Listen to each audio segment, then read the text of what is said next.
Hola, everyone. I am Cynthia Flores, your host of the Heal and Manifest podcast. Thank you so much for being here. Today, I have a special guest, which I will introduce in a minute. But we are going to have a very important conversation about confidence, understanding that it's not about personality. It's about really understanding ourselves, knowing and learning about our nervous system. And, you probably heard about the concept about confidence, about just be confident, as if really confidence was something that you're either born or you're not. But what confidence is really helping you learn about yourself, trusting yourself, and really thinking about how can I show up as my full authentic self and still honor myself and still honor who I am.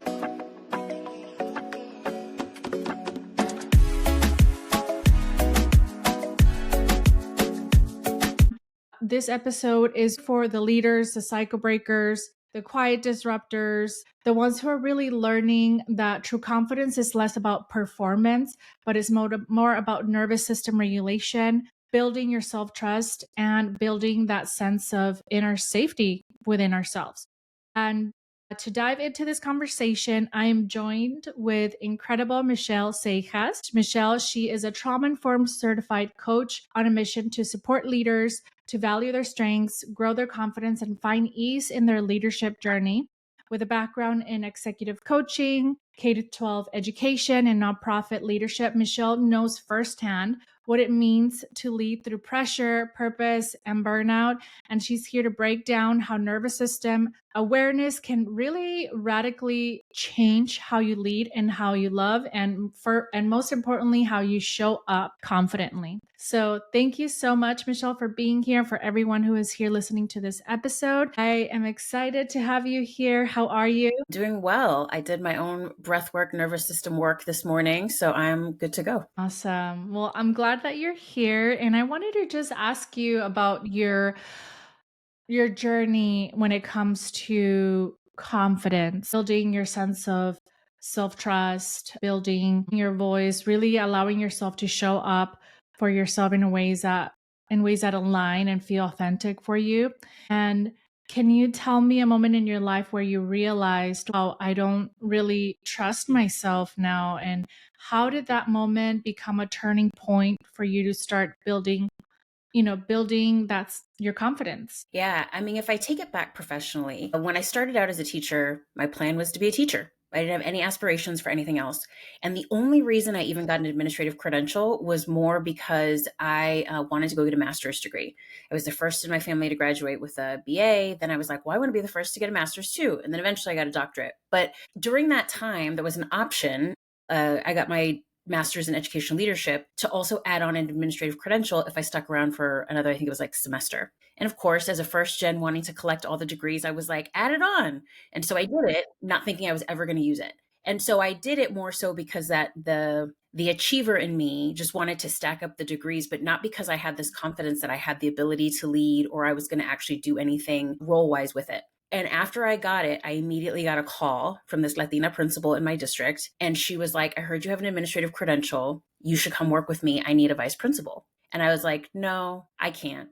I'm too young. Nobody will listen to me. I don't have anything to say. Like I had all the reasons not to do it. And she was like, I want you to sit with it. And she gave me some questions to sit with. She kind of kept encouraging me. I started getting calls from some teachers that she had told that she had kind of made the intro conversation with me. And they were all like, you can do this, you can do this. But everything in me told me not to do it because I was too uncertain about I was too concerned with the action. What actions am I going to take? What am I going to say? What am I going to do? I mean, essentially now what I would say, I was too concerned with the performance of it all. And I didn't trust that I was going to be able to figure it out. I didn't trust that people were going to support me. And so there was this whole list of things that I ultimately was just like, nah, I can't. Over, I think about a series of 2 months, the reason I finally went for it was I kept getting these calls and I was like, gosh, well, these people must see something in me that I don't see in myself. And so I started to trust them and was like, well, I'm going to trust that they understand this role more than I do. And they see something there that I can do. But honestly, in the back of my mind, I was starting to kind of move in that direction, but I was also still telling myself, you can completely fail and at least you'll go back to teaching. So ultimately, the reason I made the move was not so much out of confidence, but more so out of I have a safety net and I'll just go back to this thing, still making the assumption I was going to fail. And so I took the step. And I mean, there's a whole series of things that kept happening over there where other people kept trusting that I could do things I didn't trust myself. So in the beginning, it was a lot of trusting other people first, still being kind of fixated on the performance of it all until I could actually start to realize, oh no, it's actually me that needs to get this right before I can keep making these choices, making these decisions. Wow. I think you brought up a lot of great points, and thanks for sharing that, because for us first gen Latinas, women of color, the first generation, first person in our family, getting an education, sometimes the internalized pressure comes out around, well, I have to either make my family proud or understand that they came to this country with all of these sacrificing a lot their lives, and there could be that, right? But also the internalized pressure that may not even be spoken. It can be more of like, I have to do this in order, again, that performance part around confidence, around the more I do, the more I show, the more I'm showing and I'm demonstrating that I'm capable, that I am worthy, that I am enough, right? I think a lot of the times we tie our accomplishments and that external, like superficial confidence to worthiness, when the reality is completely, I mean, it's not completely disconnected, but again, it could be sometimes performative. It could be like, I just want to feel worthy, I want to feel enough, I want to feel like I belong. And I guess I'm curious for you, I'm hearing that that was initially for you, your experience, that you were trusting that other people trusted you, and that kind of gave you a push. And yet I'm wondering for you, what led you to kind of evolve your definition or your beliefs about competence over time? Another thing that goes along with a lot of that is we become these folks who kind of are checking the boxes for success. I've been told once I have this degree, I've been told once I make a certain amount of money. We have all these definitions of success that have come from our families because, to your point, they had some level of success they were trying to define for themselves that likely a lot of them didn't reach. And so because of that, that becomes our checkbox. And then it becomes something where, like, if I can just get all these things done at some point, I'm going to be good. But what happened for me and what happens for so many women I end up on a call with is, wait a minute, I did all these things and I don't feel better about myself. I don't trust myself more. I'm still kind of in the same place I was at before, but I've just accumulated a lot of things along the way. And granted, there's like basic need safety that comes with all of that. But there's a lot more that we as humans want to like fully feel alive and to be able to be in our lives. And so, like so many others, I think I got to a point where it was like, okay, I'm checking the boxes and I'm moving from this role to this role to this role. After I was a vice principal, you become a principal, then you go to the district office, then you become a superintendent someday.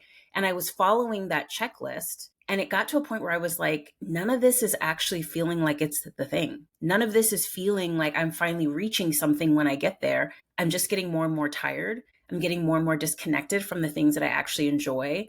And it was getting harder to be there. And so at some point I had to ask myself, what do I actually want? What am I actually doing all of this for? And so I think part of this is also when we are working towards something that does not belong to us, that is not actually our true dreams, it's hard to build confidence because you're not bought into it. It's hard to build confidence because you're actually taking steps that you don't own, that you haven't chosen for yourself. And so I got to a place where I was like, I think it's time to totally redefine everything and take a pivot. And I took a 6-month sabbatical. I left K-12 back in 2017. And during that time, I spent a lot of time just, who really am I?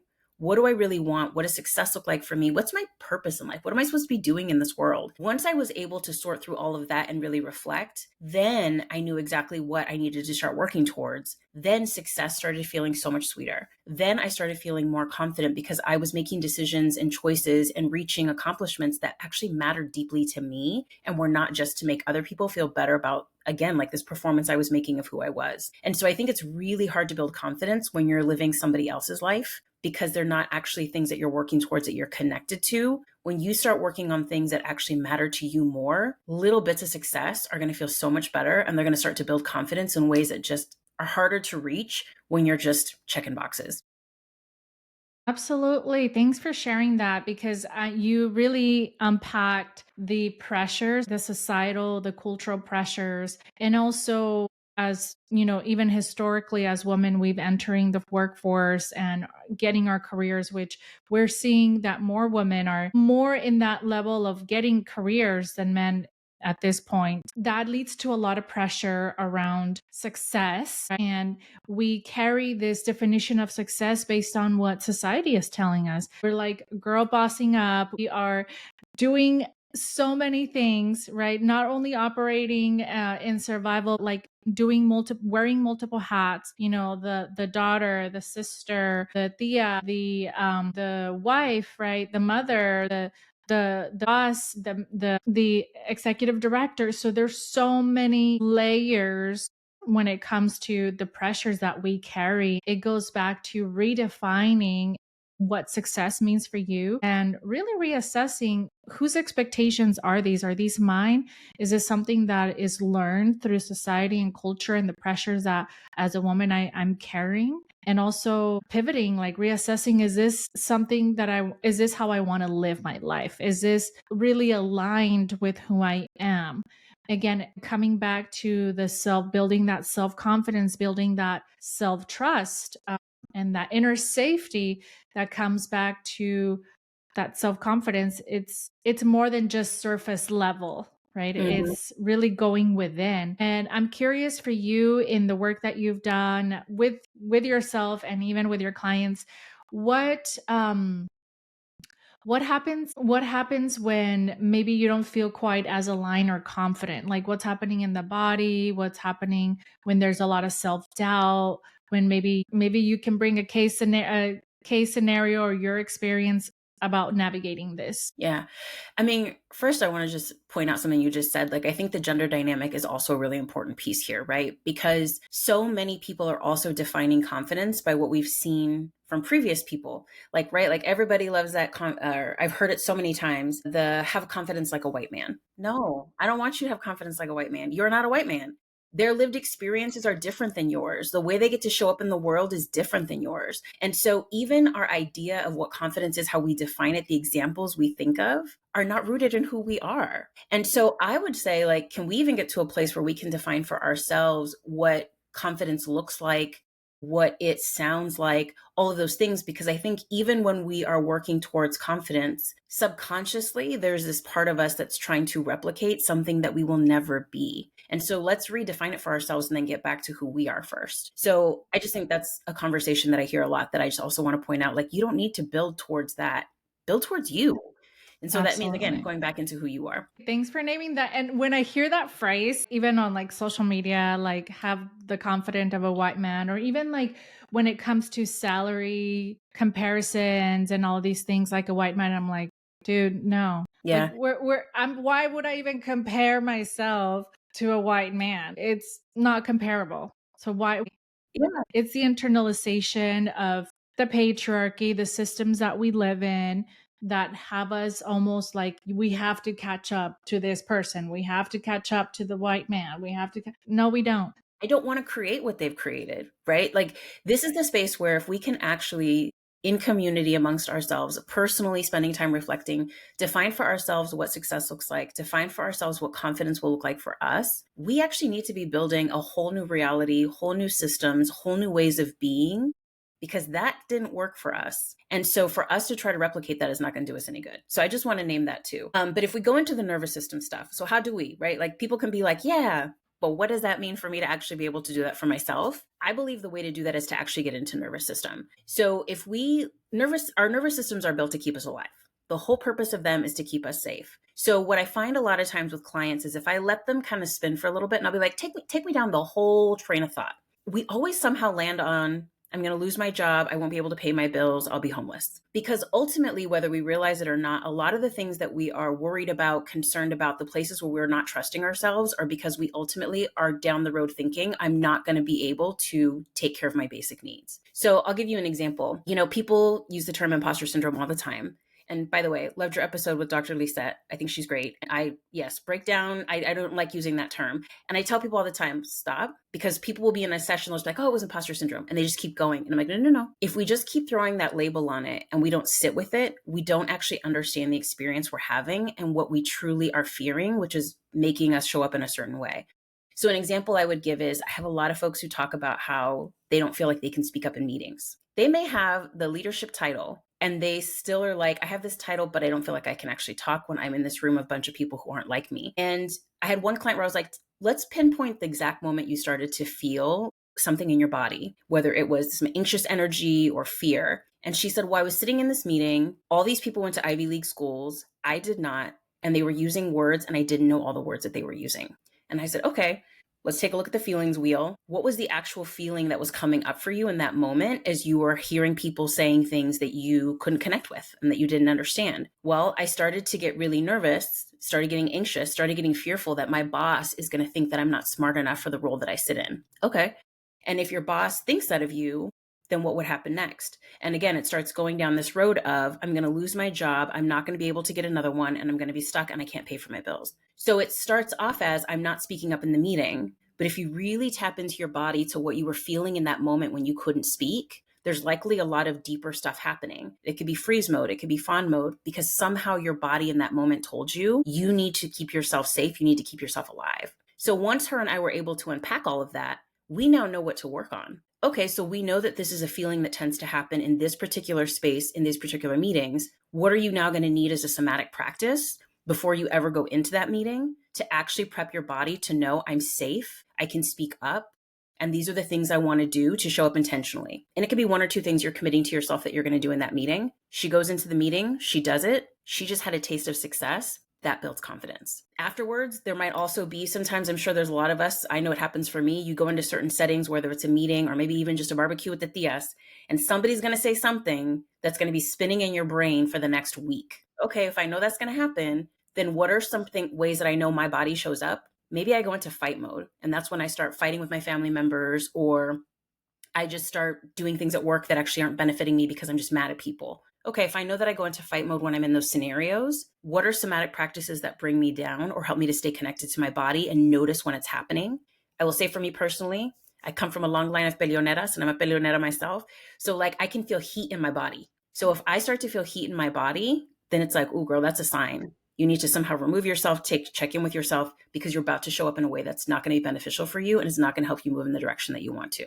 So those are just some examples of ways that I think if we could tap into our nervous system, understand what's happening in our body, then we can pick something that'll help us to relax that, to calm it, to help us know we're safe, and then we can show up differently. And this is like 2-3 minutes. I'm not talking about like an hour-long practice, 2-3 minutes. And yes, thanks for bringing awareness about nervous system regulation, because I think that a lot of us who didn't grow up with mental health awareness, a lot of taboo, right? Not understanding. And of course, there's a lot more education online and more information, like therapy is being normalized, healing is being normalized, breaking generational trauma is being acknowledged. I think nervous system is regulation is understanding that there is a mind brain body connection, and that it's not just in your thoughts. It's not like I'm thinking this and I'm feeling this. Like, there's all of it is connected, all of it is correlated, and we need to really understand our experiences, because again, our nervous system is really just trying to help us survive, right? It's our alarm system, and it's telling us something in here feels off, it doesn't feel safe. And yes, we want to create that sense of safety, one first and foremost within ourselves. Again, is understanding, what am I, like, doing that self check-in, understanding what am I feeling right now, what thoughts and narratives and stories is this telling me, how can I challenge maybe this thought and belief, and also come back to that self-soothing somatic techniques, which are based on mindfulness, based on engaging your body and self-soothing, that can help you be safe enough, right? I always say safe enough, because I don't think that whenever again, building confidence will require us to take risks. They will require us to get out of our comfort zone, because that's the way that we grow, that we evolve, that we learn, and that we eventually start feeling, okay, well, this wasn't too bad. I can try something that is very different out of my comfort zone, and still feel safe enough to take risks, because that's building confidence too. It's building self-trust. And it doesn't mean that every time it's going to be a great outcome. It means more of like, okay, what if it's not the outcome that I wanted? How can I learn from this situation So maybe I can do things different next time. I can practice, I can try a different approach. That's, I think, how we build confidence. It's risk, it's nervous system regulation, getting out of our comfort zone, and practicing and being safe enough to do it anyways. Even when there's a little bit of fear, there's discomfort, there's going to be discomfort, right? There's going to be uncomfortability. I like the idea of the safe enough, because I think that also goes to what happens with a lot of high achieving women of color, including myself. We want to bite off way more than we can chew. And then something doesn't work out, it doesn't go well. And then we're kind of like, whoosh, all is lost. And then I'm just going to go back to my checklist again. And so I think it's like we need to stop thinking about the big thing that we need to leap into, or I have to feel completely safe, or I need to have all these conditions in place. What if I just need to feel safe enough for the next hour? What if I just need to take this one small step this week? What if we could actually break it down? I always tell people there's this balance you need to find between big, ambitious dreaming and then tangible small steps that you can be successful at, because that's going to make it feel safer in your body. What do I need just to feel safe enough for the next hour? What's the one step I can take to just feel confident enough for the next hour, knowing that those little steps all build up? And that's really hard when you're somebody who has taken these huge leaps in life, but sometimes those are only going to get you so far. And it's time to now do this work to get really inside of yourself, to realize there's a whole other possibility for your life that maybe you hadn't even thought about yet, because you're not going to be checking off boxes anymore. You're going to be building it yourself. Absolutely. And that is also redefining success, redefine on your own terms, redefining what it feels, again, what it feels to do things out of your comfort zone, and really understanding. I really like doing kind of like a graph with my clients around what's in your comfort zone, what's in the middle, and then what's like on the outskirts, right? And but that still feels like, something that they want to do, that they desire, and that is important for them, that they value. And that really helps to start taking like small baby steps, as you mentioned, to understand, well, I can go for this, and then maybe the next time I can go for that. But I think that, again, it's not also just about doing, it's about embracing the journey and the process, and and learning about yourself while you go through that journey. And I guess I'm curious for you, in your work and personally, what does it look like to practice confidence without that performance? Yeah. I mean, I think it starts with, first of all, do you even have a clear vision of what you're working towards, right? Because part of this is, I think a quick definition for confidence is self-trust. What am I even trusting myself to be moving towards, to be working on? And that could be some big professional thing. It could also just be some smaller personal things. So where can we actually start spending some time just building vision, building a dream for our lives? And as much as I appreciate, and I have my own versions of the whole, I'm my ancestors' wildest dreams, and it's time for me to build my own, right? Like I have already superseded anything that my grandmother thought was going to happen when she came with a coyote across the Rio, right? I have already superseded anything that my dad thought was going to happen when he came here from Venezuela. So it's time for me to now start to sit with, what are the things that I now for myself am dreaming about? Once I have that dream and I have that idea of where I even want to take things, or what I actually want for my life, then it's like, okay, where am I going to need to start working on my trust to start working in that direction? What do I need to build trust in so that I can take this leap? So it might have been, when I've been full-time now in my business for about 4 years, but I was taking lots of little steps pre leaving my full-time job to move in this direction. I needed to be able to trust myself to complete a coaching certification program. Within the program, I needed to trust myself to be able to coach in front of other people, because you're being watched by other people, giving feedback from all these other people, like going through all those practices. I needed to trust that I would be okay if I got feedback. I needed to trust that I would be able to grow and be able to get stronger as a coach the more that I engaged with other people. But I wouldn't have known those were areas I needed to build trust if I hadn't built a vision first of what I was working towards. So I would say, where can people start to actually find a part of their life that they want to dream about, that they want to expand and explore what it could look like beyond what everybody else has told them it's supposed to be? And then once you have that vision, where are the areas where you're going to need to start working on some self-trust to have the confidence to move towards it? And when you can find those, again, I'm going to encourage the smallest step possible so that you can actually feel success. And there's tons of research on this around the ways that we start to kind of rewire and feel more safety in our bodies. We become more motivated when we actually have little bits of success that start to accumulate, because our body starts to learn and starts to memorize success over all the things that we might oftentimes obsess about related to failures or things that we perceive as weaknesses. So how can you start to think of the smallest bits of success that you can have and just start building them, little Lego blocks, until eventually you've got like the whole Lego castle or whatever you're going to be building, that you got to just start with little bits. And so what's the dream? And then go back and start realizing where you need to build some self-trust and just take one step at a time. I love that. And I think that brings me back to also creating space for joy, for pleasure, for play. I think a lot of the healing aspects, like reparenting our adult self, empowering our inner child, adult self, really shifting the way that we think about ourselves, our self-concept, which I think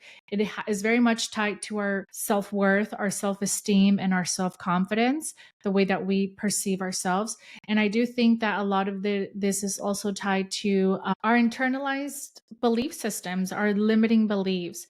And I think part of this work is also understanding what are the stories, the narratives, and then being able to challenge those in a graceful, loving way, of course, and really shifting and reframing them in a way that feels more that really supports your growth, right, and where you want to go. Because I know that for me, I had to do a lot of that internalized shifting, those limiting beliefs, because I didn't show up as I show up now. I had a lot of like challenges with being vocal, even though deep down I knew that I wanted to share so much, even in different spaces. And I had a hard time with that. And, you know, I had to do a lot of that internal work, and I had to really remind myself, well, is this really true? Am I calladita? Am I like tamed and submissive? Like, I'm not. I'm very vocal. I know who I am, but in that process, I had to challenge a lot of these limiting beliefs and still recognize that I was operating in these systems that were also not built for me. So I had a lot of, again, that self-doubt, that imposter phenomenon that would come in, and that I think for me, imposter syndrome or imposter phenomenon is really just doubting yourself, doubting your voice, your truth, and for me, I had to do a lot of like really reminding myself who the fuck I am.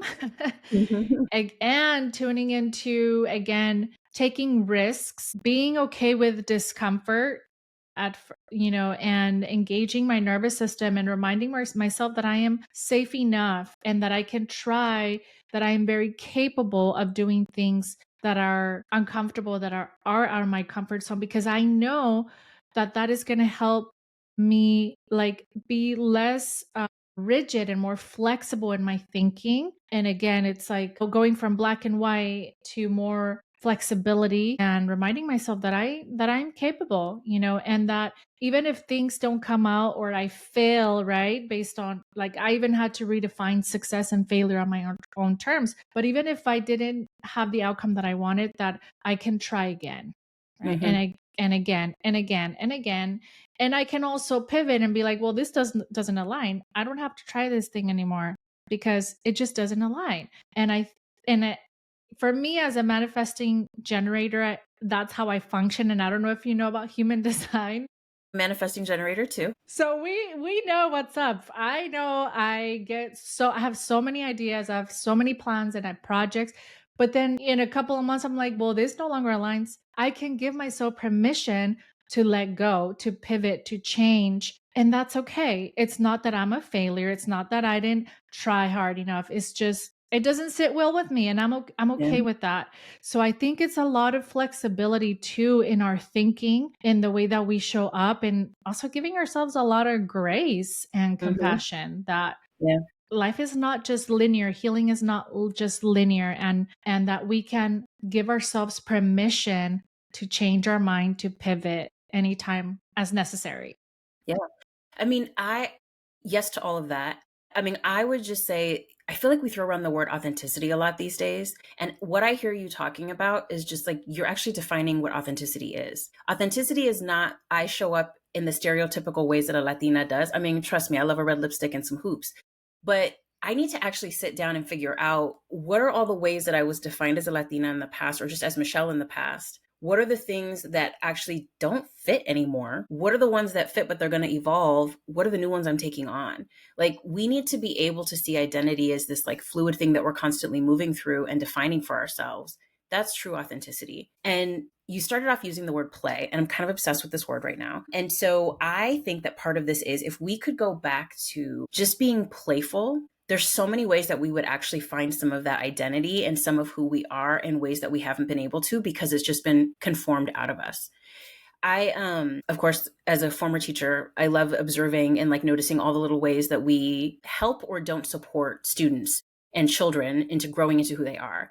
And there's so many different ways that I'll use the word contort young people into kind of sitting in the desk, doing the worksheet, doing the thing that just makes it easy for us to manage them through a system, right? But when I even watch the ways that, like, let's say like my little kids are playing around Christmas time and they get a game, they just make up the rules. They don't know how to read the instructions. But what are all the adults doing? Oh, no, no, no, no, no. That's not how you do it. Oh, no, no, no, no. That's not how you're supposed to play. That's not how the game goes. And already when they're like 1, 2, 3, we're teaching them to not be able to just fully be themselves and be in play. And so what does it look like now for us as adults to reclaim that? And I'll share for myself. You and I are recording right now, and I'm leaving in 2 days. I'm going to be offline for the next couple weeks, and I'm going to play. And I have been kind of thinking about what does it look like right now to check in again with myself on what's the vision? What am I working towards? What are some of the things that I haven't allowed some space to come to the surface that actually are parts of me that are living in here that haven't had a place to come out? And I'm going to let the manifesting generator in me go and just let all the ideas flow and all the things come forward.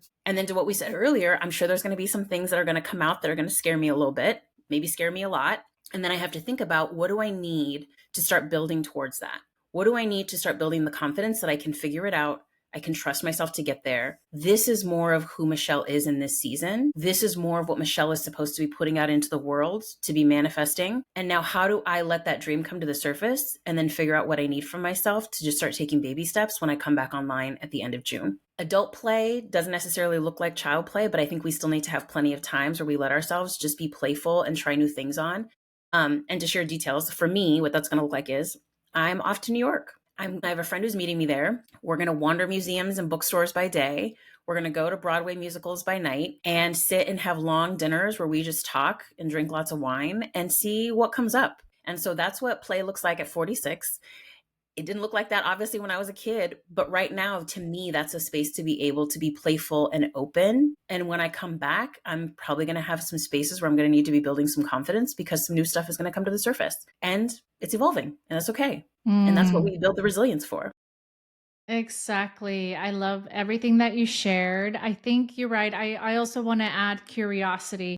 I think, like, for me, a big part of my journey, again, is allowing myself and giving myself permission to be curious. Why am I thinking this? Why is this coming up now? Like, okay, this is amazing because I can honor it because, again, this is in the season that I am now. And this is exactly what feels right now. And if it doesn't feel right later on, I'm okay with that too.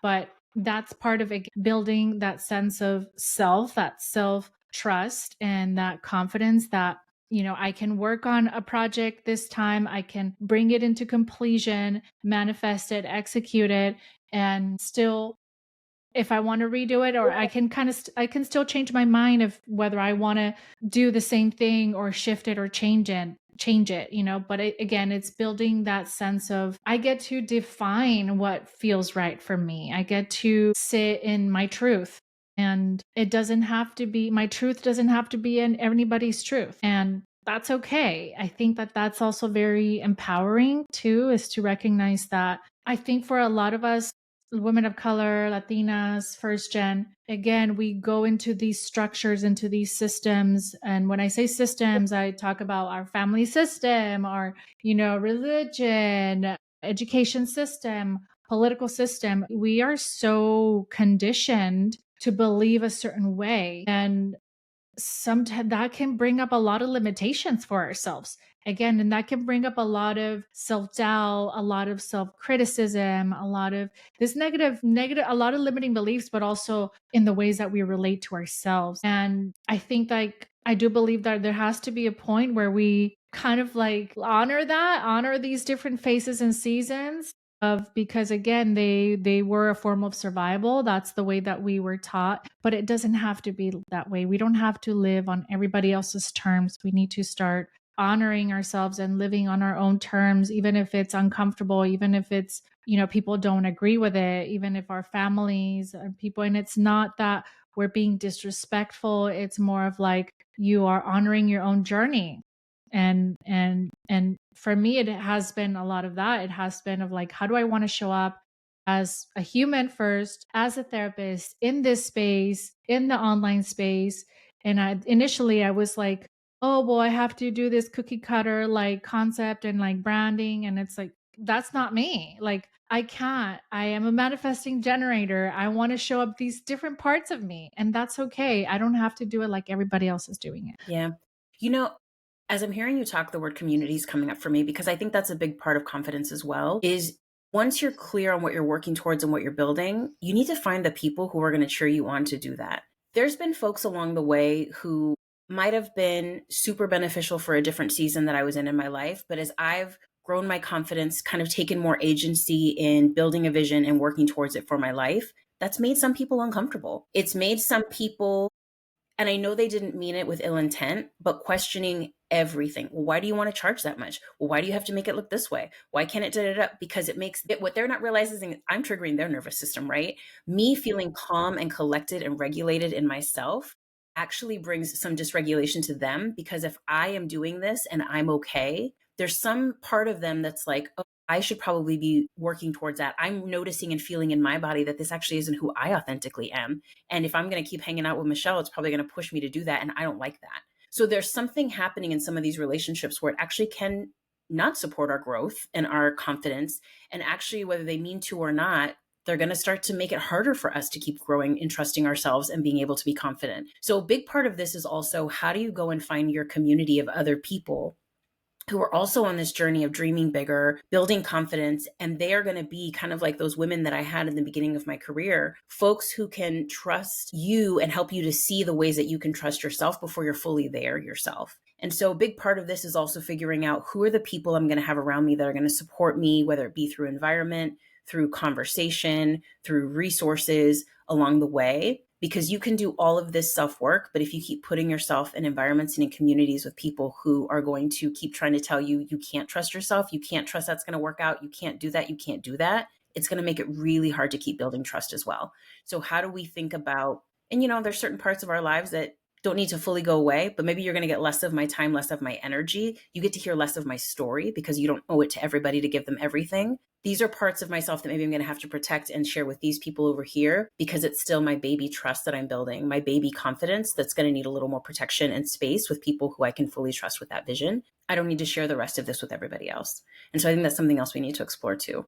Absolutely. I think that's a huge point that you bring up. And it's so important because you're right. Certain people may have supported us in our journey initially. And then again, they may not align with where we're at now. And again, different seasons. And sometimes we may outgrow certain people, or again, set loving boundaries around what do you want to share? Whom do you want to share this? And again, not everyone also, like, I'm a firm believer that not everyone deserves our vulnerability and Mm-hmm. certain parts of our lives. I think this is where we need to become discerning, and we need to have discernment around how much we share, who do we share with, and these are things that I've had to personally also explore and to learn from experience around, okay, well, I have to just set boundaries and Mm-hmm. be okay with it. What advice or what words would you want to tell them? I mean, it starts with patience and giving yourself grace. So how do you, again, with all these things, I just keep repeating, make it as small as possible. Maybe it starts with, I'm just going to do some breath for the next minute before I go into the next meeting. Maybe it's going to start with, I'm going to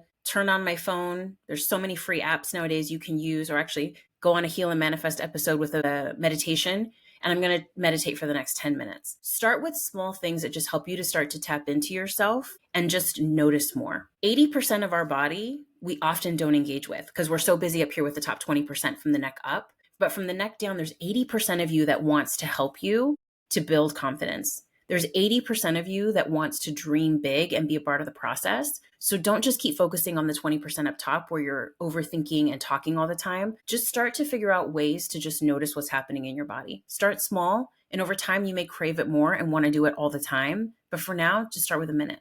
So have the patience to start slow, have the patience to start small, and then have grace that you're going to mess up. I don't like using the word healed. I use the word healing all the time because I don't think the journey is done ever. I'm 46 years old working on patterns that have existed not only in my 46 years of life, but in generations before me. And they've passed down. And I'm the first one working on some of this stuff. There's stuff that I started working on 10 years ago, and I can definitely see growth in myself. And I also know, whoo, girl, you had a lot left to go. So, how do we also just acknowledge that even when we're committed to this journey and we're working on ourselves and we're taking these baby steps to build confidence, that we're still going to have days when we don't feel confident, that we're still going to have times when we're not going to trust ourselves. And that does not mean all is lost. It just means for whatever reason today, my nervous system isn't feeling safe. This is a moment to tap back in and figure out what's not feeling safe right now. How can I offer myself some sort of calm and safety, again, through some sort of somatic practice? And then from there, we try again second half of the day. We try again tomorrow. Maybe we don't try again until Monday. But the point is that we take it slow, figure out what works for us. Because to your point, it's not cookie cutter. It doesn't look the same for everyone. And then we give ourselves grace on the journey, knowing that little by little, we are going to be able to build that vision. We're going to be able to build that trust, and we will be able to be way more confident next week, a year from now than we are today. But it just starts with one small decision that you're going to make. Absolutely. I love everything you shared. Thank you so much, Michelle, for this conversation. It was so grounding, validating. I'm sure a lot of our listeners are really going to resonate. And to our listeners, Amores tuning in, if you're craving more conversations like this, please tune into other episodes that I have here at the Heal Manifest podcast. And Michelle, how can our listeners connect with you, learn from you, or even work with you directly? Yeah, they can hop over to my website, michelleseijas.com. I have an email list that they can join. I have a weekly email I send out where I share some of the conversations and the things that I'm supporting Latinas mostly and other women of color with on their journeys through coaching. And so it's kind of like a little peek into the coaching space. You can find me on Instagram at Thriving Chingona, and you can find me on LinkedIn at Michelle Seijas, EDD. Thank you so much, Michelle. And thank you for everyone who tuned in. We will be seeing you on the next episode. Adios.